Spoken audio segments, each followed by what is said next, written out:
গত ১৪ বছরে জলবায়ু পরিবর্তনের ঝুঁকি মোকাবেলায় নেয়া বিভিন্ন প্রকল্পে দুর্নীতি হয়েছে প্রায় ২,১১১ কোটি টাকা।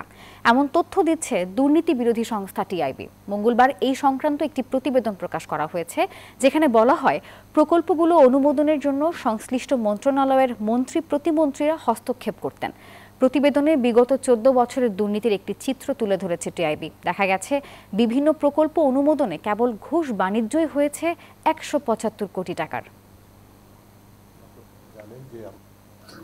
আমরা যে হিসাবটা বলেছি যেটা হচ্ছে যে আমাদের ২,১০০ কোটি টাকা অর্থাৎ $248 মিলিয়ন মতো আমাদের হিসাবে দুর্নীতির কারণে লস হয়েছে, ক্ষতি হয়েছে, যেটা হচ্ছে যে ৫৪% মতো, অর্থাৎ মোট যে ব্যয়িত বা অর্থায়ন যেটা অংশটা করা হয়েছে অর্থ তহবিল থেকে, ট্রাস্ট ফান্ড থেকে। এক্সট্রিম মশার কয়েল প্ল্যান্ট ফাইবার দিয়ে তৈরি, তাই সহজে ভাঙে না, সুগন্ধিযুক্ত ও নিরবিচ্ছিন্নভাবে জ্বলে। ডেঙ্গু, চিকুনগুনিয়া বাহি সহ যে কোনো মশার বিরুদ্ধে দেয় এক্সট্রিম সুরক্ষা।